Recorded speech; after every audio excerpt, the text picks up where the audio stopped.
তার মানে এই বাজেট ভালো বাজেট নয়। ভালো বাজেট যদি হতো তাহলে এই বছরই অর্থনীতি ঘুরে দাঁড়াইতো। আমরা বলছি গরিব মারার বাজেট, এটা আসলেই গরিব মারার বাজেট।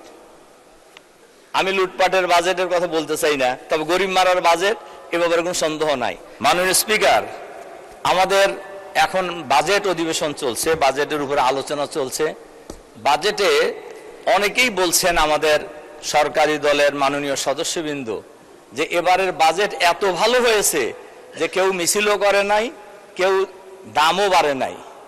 আমি মনে করি কথাটা মোটেই সঠিক নয়। দামও বেড়েছে, মিছিলও হয়েছে। দাম এখন বাড়বে কেন? দাম তো আগেই বাড়ায় দিয়েছেন।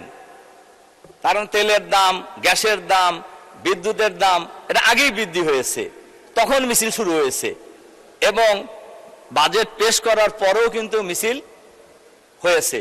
কাজেই দাম বাড়ে নাই। দাম, এই যে আমার হাতে এখানে একটা তালিকা আছে, আপনি যে সময় দিয়েছেন এই সব তালিকা বলা যাবে না কোন কোন জিনিসের দাম বাড়ছে, তারপর দুই একটার কথা বলি আর কি।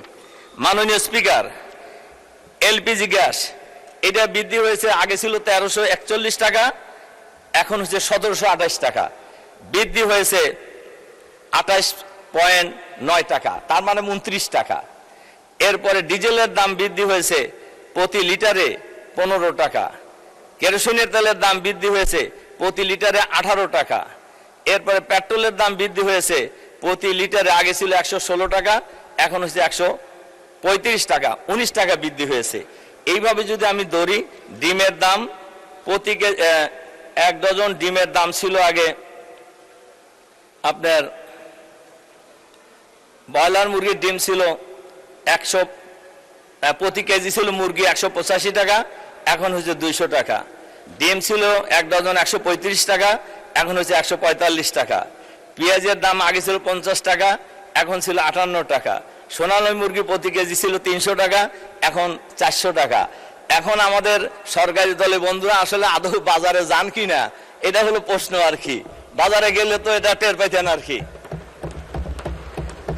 মাননীয় স্পিকার, এরপরে ওনারা অনেকেই বলছেন যে আমরা বলছি গরিব মারার বাজেট, এটা আসলেই গরিব মারার বাজেট।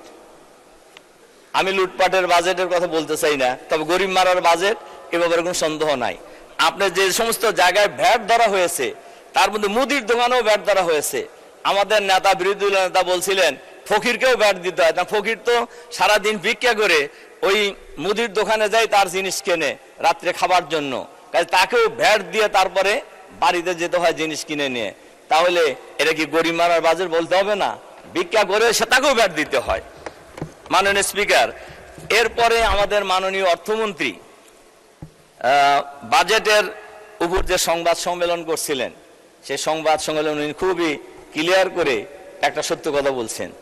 উনি বলছেন অর্থনীতি ঘুরে দাঁড়াবে চতুর্থ বছরে। তার মানে এই বাজেট ভালো বাজেট নয়। ভালো বাজেট যদি হতো তাহলে এই বছরই অর্থনীতি ঘুরে দাঁড়াইতো, কিন্তু এটা চতুর্থ বছরে যা অর্থনীতি ঘুরে দাঁড়াবে। তার মানে 3 বছর বাংলাদেশের মানুষকে কষ্ট করতে হবে। বাংলাদেশের মানুষ যা আগে কষ্টে ছিল ওইরকম কষ্টে বাংলাদেশের মানুষকে আবারও থাকতে হবে। মাননীয়